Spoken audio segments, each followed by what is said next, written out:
Pinsky on this inspirational Thursday with a young lady that's literally, hopefully, will help transform this country. Every time we abuse ourselves, we keep putting ourselves down with that old PhD syndrome, pull him or her down. Watch, listen to Maria Githua, orphaned at the age of 15, never gave up. She's 28 now, heading to Duke University to do her MBA, thanks to winning another scholarship that she does. Keep tweeting, tweets coming in very thick and very fast, at Dainty Kenyan, at Koinange Jeff, the hashtag best and brightest. Andrew Abdullah says, amazing how Maria Githua dealt with all the hardships as an international student. Kip Tony Jr. says, today's JKL is inspiring. Maria is blessed. Chief Francis Kariuki, do you know him? A great, amazing guy in Nakuru Township, around Nakuru. He tweets. He's called the Tweeting Chief. Google him one of these days. Amazing guy. He says, does Maria remember Kikuyu? Or have you lost it to English? Asha. Noaragia? Pio Pio? Pio. Cynthia Nyongesa, another young lady like you. She's always tuned into the show. She says, when life kicks you in the stomach, rise and stay focused on your goals. Well said, Cynthia, well said. I'll tell you these, oh my goodness. Pastor Anthony Gatonia says, a story of hope and dreams fulfilled. No one should give up despite the challenges they face. Keep tweeting at Dainty Kenyan, at Koinange Jeff, hashtag best and brightest. That's exactly what Maria is. So Maria, a lot of people watching you right now. Yes. A lot of people your generation, and I call your generation, let's say 30 and under. Yeah. A lot of them are depressed, like you have been. A lot of them have very little hope for the future. Yeah. A lot of them think that this country has let them down. What do you tell them? And I know you're not the, you shouldn't be the one to burden that, all of that responsibility, but someone like you who made it to this point, what do you tell them?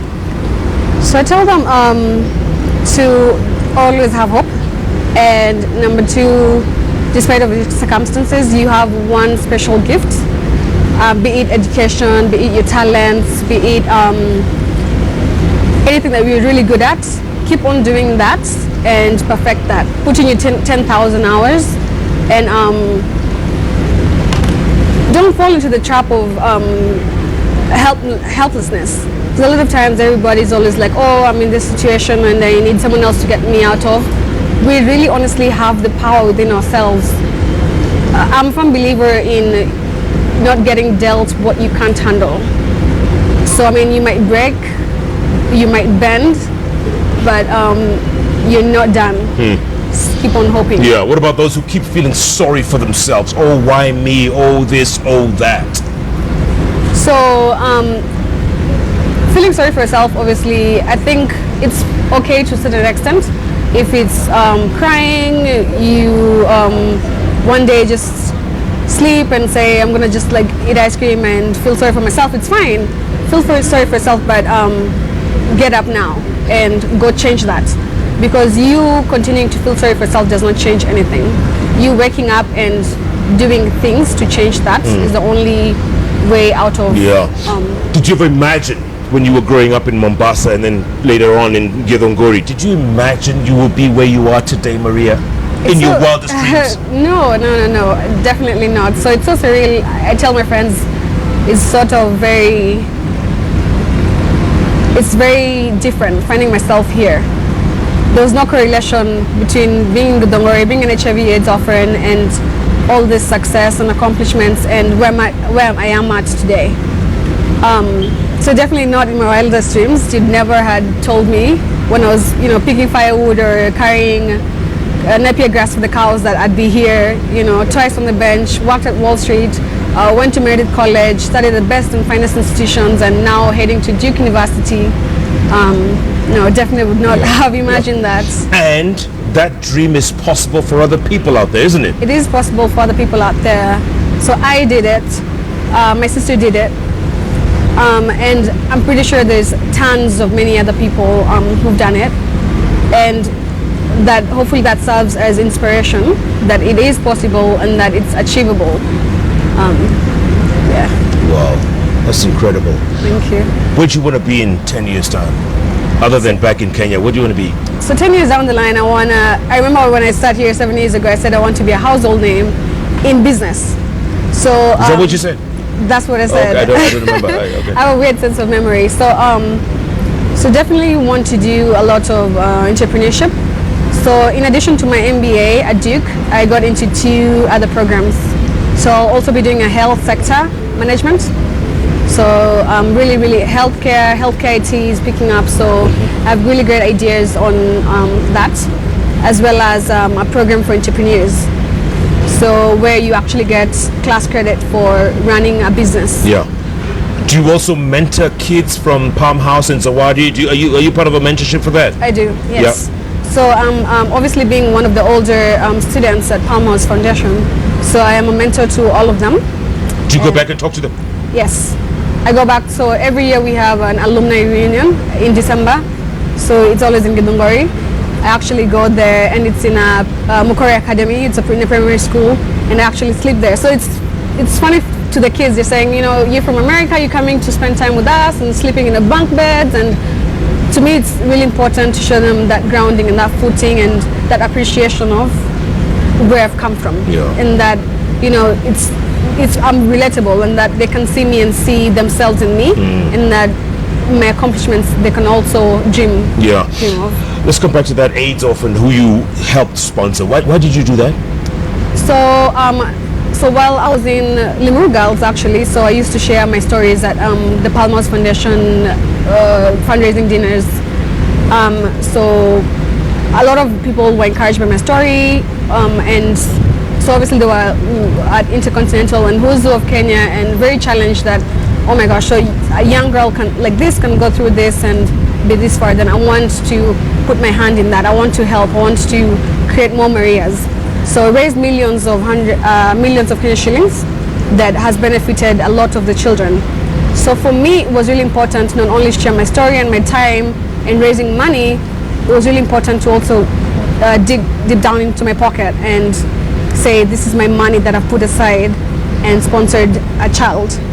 And so when I got my offer at Credit Suisse, I swore that my first whole salary, I would give it to that beneficiary. And obviously it had to be a girl, it had to be an HIV/AIDS orphan. So I gave my first salary. But you didn't know who it was going to? I didn't know. Right. So no. So Palm House does the selection. So they selected a student, and actually so once they selected her, when she was in Form 2, I had a chance to meet her. So I was in Kenya and I asked her to come. So she's a young girl from Kitui. She's never been to Nairobi.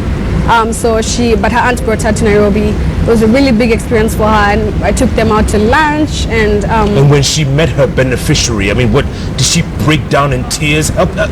Just explain that to me. Oh my gosh! So when she met me, so I met them with her aunt at the bus station. Went to get them, and they had a chicken. So they carried a chicken all the way from Kitui to bring for me. And honestly, I tell people I think that's the best gift anyone has ever given to me, just with the whole symbolism of it. Yeah. You know, probably the only chicken they had in the house. Probably the only chicken, or the last meal, the last time we had chicken. Was it in a box? It was in a box. Okay, so it wasn't flapping around. No, no, it wasn't. And probably that was also a source of income, for eggs selling, or that sold the chicken. They gave you their life's earnings. To me, that was really, really the most, I think, best gift I've ever got. Very touching. And so when she met me, she cried, and said, "You came all this way and met me." And I said, "Yeah, I did." So to her it was, "Oh my gosh, you made time for me, not only paying my fees, but coming to see me." Where is she now? She's at I forget the high school. Okay, she's still in high school? She's still, she's in Form 4. She's in Form 4 now. Yes. So she's sitting like your sister. She's sitting exams. For her exams. Yeah. Okay. Did you eat the chicken in the end? We ate the chicken. We did.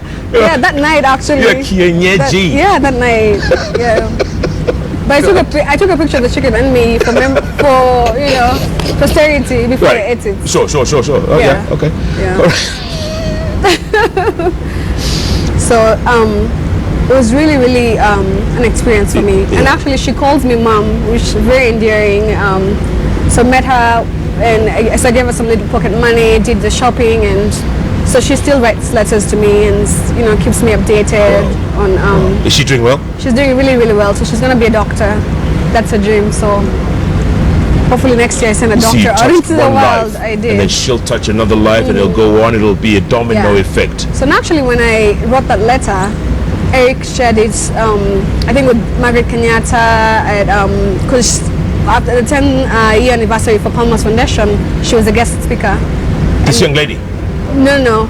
So Eric shared the story about me sponsoring this young lady, and then also at some other fundraising events, she had read the letter that I'd written about me sponsoring the girl, and a lot of people were very challenged and said, "Oh my gosh, if this girl, she just started working, this is her first job, and she can give out her first month's salary. I'm a millionaire, or I've got all this money. Let me put in 10, support 10 children, or support 5, or support 2, or support 1." So it's a domino effect that it's really, really amazing to see. Well done, Maria. I mean, that's incredible. It's really, really that's incredible. Honestly, honestly, I have no words. By the way, I have no words. We think of the money we waste doing whatever we do, and we could help so many kids like what you decided to do. Yes. Focus. You also want to write your life story, don't you? I do. Go on, tell us. So I mean, it has to be a book or a movie. It has to be a book. So I mean, there's snippets of me giving my story, talking. So I might make that into like a mini mockumentary, but definitely a book, because I feel like it would get more audience and hopefully inspire thousands. Yeah. Have you started writing? I've started writing. Yeah. Yes. And you started at the beginning? Yes, at the beginning, and it's just also, again, for me, it's another journey walking through what I've experienced. It's also for me a way of taking me back and living through that and seeing where I've gotten. Yeah. So definitely, the rest is still unwritten, but I'm sure a lot of people are going to read that story. Yeah. Sonia, toss me that book over there. Toss me that little book there. Yeah, you can throw it. I'll catch it. Don't worry. I'll catch it. Go on. Well done. Oh, well done, Sonia. Just to be inspired, I wrote a little book about my story, and I keep telling people like you, if we don't tell our story, someone else will come and tell it, and they'll come tell it differently. So I'm giving you my book. If you want to be inspired just a little bit, do that. Enjoy it. And tell your story. It's so important. Definitely. Otherwise, it becomes his story. Yeah. His story. History. Yeah. Right? Yes. This is for us, by us. FUBU. How's that? This is amazing. Yeah? Yeah. Give advice to not just your siblings, to other people out there watching you right now. Advice going forward, even if they never make it to America. Right? Because 75% of the people watching will never make it to America. Let them know it's okay not to be in America. You don't have to go there to make it. Yeah. Go on. It's fine. So you can actually make your own America anywhere. May it be in your life, in your home, in your community, in your village, in your school. So just always seek out to do the best, to be the best. And at the end of the day, I think that's enough. You know your best. So if you do put that in, you definitely would not have any regrets. And I think that's the most amazing, most full life, living a life with no regrets, that you've put in your very, very, very best. Yeah. Do you think of your parents at all? I mean, maybe it's an unfair question, but do you think of them? I do. On your journey? I do. I do think a lot of them. Because that's a lifetime ago. You're 28, you're 50, 13 years ago. 13 years ago. And honestly, I'm very spiritual, and I feel like in every step of the way, things happen, and I look back and I say, that must have been my mom, or that must have been my dad. I believe they're still with us and looking down upon us and being our guardian angels and cheering us on, protecting us. Yeah. So I definitely do always think about them. Yeah. And they're watching you, you know that? Yes. You know they're watching you. They are. You know they're proud of you, right? Very, very, very. And I see a lot of them in me, so They still live on. Yeah, Gashu Guaga Kwa. That's the guy's name. Oh, Yeah, okay. no, Gashu Guaga. That's his Twitter handle. He says, "I'm trying really hard to keep cool, but tears. How does one go through so much and still hold their head up high?" Go on. Thank you. Yeah. How'd you do it? So obviously, like I explained, I've been through, I've been through days where I cry myself to sleep, where I wonder what's going to happen. I've been through depression. Again, it's just realizing that life has to go on. I have to live, and the only way to live well is to be the best of Maria. Yeah. This guy called Ken Kibata. Do you know him? Yeah, we went to primary school with him. Okay, stop complaining, Ken. He says, mimi nimemtweet lakini hasomi tweet yangu. Sijiko kwa show. Maria was my classmate. Yes, Musafini Academy, yep. Oh, okay. So he's not just pretending. No, I know Kenneth. Was he a smart guy? Really smart, yep. Yeah? Where is he now? So he went to Narok University and he's working. Actually, I think he even reached out to me to do business or something. Okay, Kenneth, you heard Maria. Alex Minor says, Maria is true epitome of perseverance and patience. Bravo, Maria. Sante. William Moradi, that lady is a strong mind and good heart. May God bless her. Evans Wanyanga. Wow, the show is so inspiring. You're touching a nation. And you know, it's really important. It's really important because there's a lot of very depressed people. Yes. We're living in tough times. Let's not kid ourselves. It's true. And a lot of people would love to be where you are today and would probably never be due to economic or social standing. They'll never be. So we need to uplift them. We need to show them the other side of life. Yeah. And I always tell people, a lot of people want to go to America or Europe or wherever, Australia. And I tell them, you know what, you go. Go if you can. But you're going to come back. So honestly, yeah, we're having the same conversation with Sonia earlier. I'm telling her, I want to come back. It's always, regardless of where you go, you're always going to be a second-class citizen. Sorry to say. Only in Kenya, I'm fast because I'm Kenyan, right? And there's that sense of home, the sense of belonging. And honestly, Kenya and Africa as a whole is doing really, really great. A lot of people are moving, who are not even Kenyans, are moving here. And it's so funny how we as ourselves, we don't see that opportunity. We don't see that amazingness in Kenya, in our culture, in our identity, in our being Kenyan. And honestly, it does sometimes take you going away. Because I feel like for myself, I felt more Kenyan living Kenya. When you go to the US and my accent and the beauty of Kenya, safaris and lions and, Lupita, Barack Obama, Wangari Maathai, you feel very more Kenyan, very more connected than I was here. I think you do take that for granted, Yeah. And it's a good reminder all the time. When they hear you from Kenya, other than all the things you just said, do they also think of the marathon runners? Do they think about our rugby sevens players? Do they? Yeah, so actually, it's so funny. And one of my directors from Credit Suisse had flown from London, an Englishman, and our bonding point was rugby. So he plays, he loves rugby, plays rugby with his son, and I was just flying to Las Vegas to watch the rugby sevens. And he was like, oh, Kenya is such a really good team, and I was really proud. So obviously that, and the long distance runners always ask me if I can run. I can't run to save myself. Lupita and the Maasais, the Big Five, the Great Rift Valley. We have so much and amazing. People out there don't realize what we have here. You don't realize right? that. Yeah. Don't they always say you don't realize something until you lose it? You do take it for granted until you lose it, exactly. So just a good reminder for Kenyans here that Kenya is the best place to be. No diggity, no doubt. We've got 30 more seconds, Maria. That's your camera over there. Talk to your people. They're watching, they're listening, they want to be inspired. What do you tell them? So if you watch me, obviously I made it from being an HIV/AIDS orphan to Real Girls to Credit Suisse to Duke. So if I can do it, you can do it, and nothing is really impossible unless you don't try. So just keep on being you, keep on trying, fail, try again, and Just keep on trying. That's my inspirational message.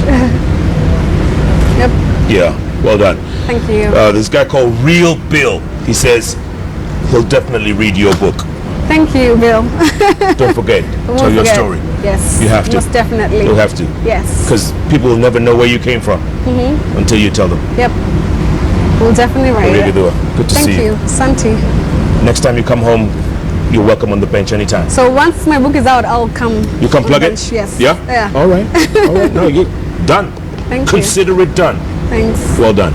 All the best to you. Yes, At Auntie. Duke. You're going to come home in between, or you're just going to do the 2 years? I'm gonna come in between. Yeah. Yeah. Excellent. Now you have enough money to come home, huh? Yes. Maria Githua, folks. This is inspiration like no other. And that's why we do this show on Thursdays, just to help uplift, if anything, one Kenyan at a time. Keep tweeting at Dainty Kenyan, at Koinange Jeff. The hashtag best and brightest. Get in touch with Maria on Twitter if you want to. She'll inspire you even more.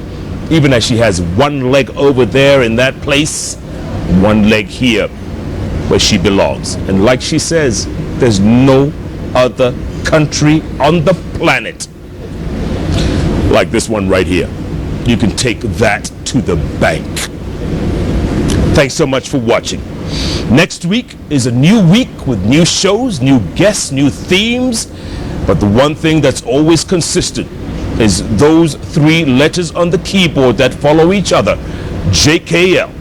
Every Wednesday, Thursday, right here on Kenya's television network, KTN. Thanks so much for watching. Good night. Good luck. God bless you all. Thank you, Maria. Thank you. Good job. It's good. Well done. Santi.